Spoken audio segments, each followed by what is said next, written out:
तो स्टार्ट के लिए सबकी नजर मुझ पे होती है, पर जब मैच नहीं देख पाता मेरी नजर सिर्फ ESPNcricinfo.com पर होती है। सुपर फास्ट स्कोर अपडेट्स के साथ और भी बहुत कुछ मिलेगा। ESPNcricinfo.com पर जाएं। खेल के महारथी अपना नजरिया ला रहे हैं चैंपियंस वाली कमेंट्री में, सिर्फ आपके स्मार्ट टीवी पर।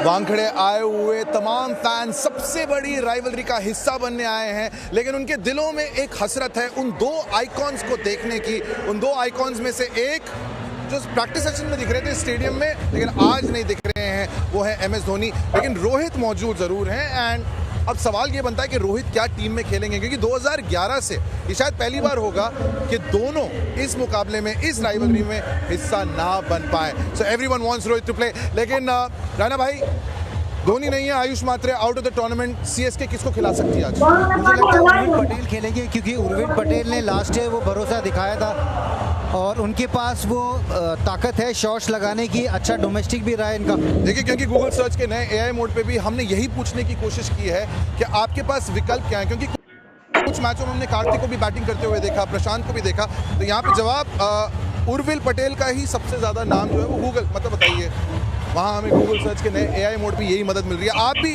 टीम मैचअप्स के बारे में पूछ सकते हैं, लेकिन क्या वो नंबर 3 पे ही बैटिंग करेंगे जहां आयुष मात्रे बैटिंग कर रहे थे? मुझे लगता है डिपेंड करता है कि ऊपर संजू, ऋतुराज के बाद ये 3 नंबर सरफराज को खिलाते हैं, क्योंकि मुंबई के लिए ना 3 नंबर खेले हैं सरफराज और वो अच्छी फॉर्म में लग रहे हैं। जो आयुष मात्रे की जगह ना सरफराज मुझे लगता है 3 नंबर, लेकिन यू नेवर नो। 3 नंबर वो लास्ट टाइम जब KKR के अगेंस्ट खेले थे बज्जूबा, तब भी 3 नंबर खेले।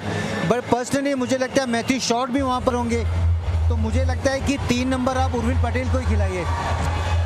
एक बार आपको दिखाते हैं कि चेन्नई सुपर किंग्स की प्लेइंग 12 पिछले मैच में क्या थी, क्योंकि देखिए वो पिछला मैच जो है वो ज़रूरी था, क्योंकि उसमें आपको वो चोट वाली जो बात हो रही है ना, वो यहाँ पे आपको बदलाव करने पड़े थे। सरफराज खान 3 पे, Dewald Brevis, Shivam Dube, Matthew Short, और आपको जो 4 फॉरेनर्स खिलाने हैं उस पर भी एक बहुत बड़ा सवाल होगा कि क्या आप शॉट से फिर गेंदबाजी कराना चाहते हैं कि नहीं। लेकिन लगभग 2 महीने पहले की बात है कि इस मैदान पे एक बहुत बड़े मुकाबले में संजू सैमसन, जसप्रीत बुमराह टीम इंडिया को जिता रहे थे, लेकिन आज दोनों होंगे एक दूसरे के सामने।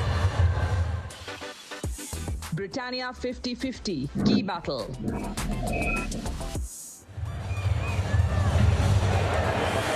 संजू सैमसन, एक शतक आ चुका है, लेकिन जसप्रीत बुमराह ने अपना खाता जो है वो खोल लिया है। यही बैटल है जिसमें नजरें होंगी। क्या लग रहा है आपको, संजू सैमसन कैसे टेक ऑन करेंगे जसप्रीत बुमराह को? देखिए, दोनों एक दूसरे को बहुत अच्छे से जानते हैं और Bumrah obviously not in the best of his form in terms of taking wickets, but उनके जैसा गेंदबाज कोई नहीं है। और ये मैदान में जहाँ पे थोड़ी सी मुझे आज ग्रास नज़र आ रही है, ये चैलेंज प्रदान करेंगे वहाँ पे संजू के लिए। अंदर आती गेंद इनको तंग करती है, तो अगर संजू सैमसन को रन बनाने हैं तो बुमराह से आज भी बचना होगा, क्योंकि बुमराह की वो अंदर आती हुई गेंदें ना तंग कर सकती हैं। ये भी देखना कि आज ट्रेंट बोल्ट खेलेंगे या नहीं। अगर ट्रेंट बोल्ट खेलते हैं तो उनकी भी बॉल अंदर को आती है, और अंदर आती हुई गेंद पे हमेशा संजू जो है वो फंसते हैं, वो भी शुरुआती दौर पे। तो पहले 2-3 ओवर देख के खेलने होंगे, और अगर वो खेल जाते हैं तो सबसे बड़ा दाव तो इनके ऊपर ही लगेगा, क्योंकि ये जो है यही सबसे महत्वपूर्ण कड़ी है इस पूरी टीम की। क्योंकि जिस मैच में इन्होंने रन बनाए थे उस मैच में CSK पकड़ में नहीं आई थी, तो आज भी उम्मीद यही होगी कि संजू रन बनाए, बट सामने चुनौती तकड़ी है। और देखिए, ये नंबर जो हैं वो साफ दर्शा रहे हैं कि संजू थोड़ा सा संभल के जरूर खेलते हैं, क्योंकि स्ट्राइक रेट सिर्फ 105 का है, लेकिन 13 में से 2 बार जसप्रीत बुमराह कामयाब हुए हैं इनको आउट करने में। लेकिन ये सतह जो है यहाँ पे आपको कैरी, बाउंस सब मिलता है। आइए जानते हैं आज की पिच कैसी है हमारी पिच रिपोर्ट में। Pitch report brought to you by Rapido. Wankhede में आपका स्वागत है। पिच नंबर 7 है ये पिच इस्तेमाल की जाएगी मुंबई और चेन्नई के मुकाबले के बीच। जहां पे मैं खड़ा हूं, मेरे दाहिने तरफ 63 मीटर की बाउंड्री है, मेरे बाएं तरफ 64 मीटर और सामने 74 मीटर की बाउंड्री है। मतलब हाई स्कोरिंग मुकाबला इसलिए भी होने वाला है। मैदान तो छोटा है, लेकिन ये जो पिच है, ये पिच बहुत मजबूत है, ये पिच हार्ड है, 3 mm की घास है, लेकिन ये जो घास कवरिंग जो है वो पूरी तरह से एक समान है। और जब वानखेड़े में एक समान घास कवरिंग रहता है, 3 mm या उससे ज़्यादा घास रहती है और अच्छा रोल आउट होता है, मतलब रन्स होते हैं। ये वही पिच है जिसमें भारत और इंग्लैंड का सेमीफाइनल मुकाबला हुआ था, ये वही पिच है जिस पे मुंबई और केकेआर का मुकाबला हुआ था। रन्स होंगे इस पिच पे, गेंदबाजों को तैयार रहना पड़ेगा वो डिफेंसिव गेंदबाजी के लिए। देखिए फॉर्म पे तो सवाल उठ रहे हैं, लेकिन सबसे बड़ा सवाल मुंबई इंडियंस के सारे फैंस के लिए वो यही है कि क्या इस मुकाबले में रोहित शर्मा खेलेंगे। पिछले मैच में दानिश मालेवार को खिलाया था, लेकिन क्विंटन के साथ वहां एक ओपनिंग साझेदारी चाहिए। सारे सवालों के जवाब मिलने वाले हैं इस ब्रेक के उस पार, जब वक्त हो जाएगा टॉस का।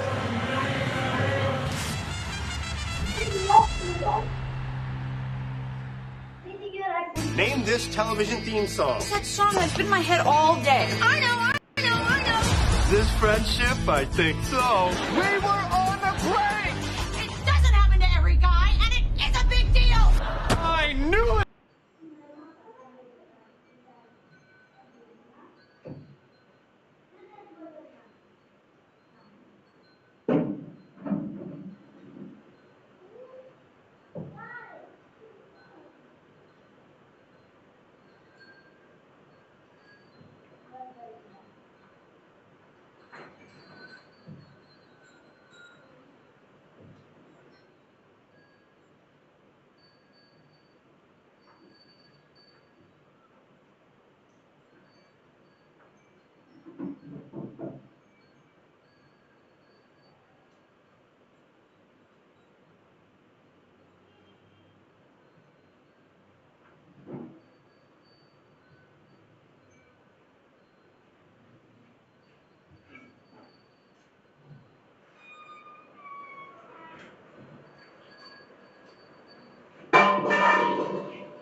फोन को बंद करेगा साला।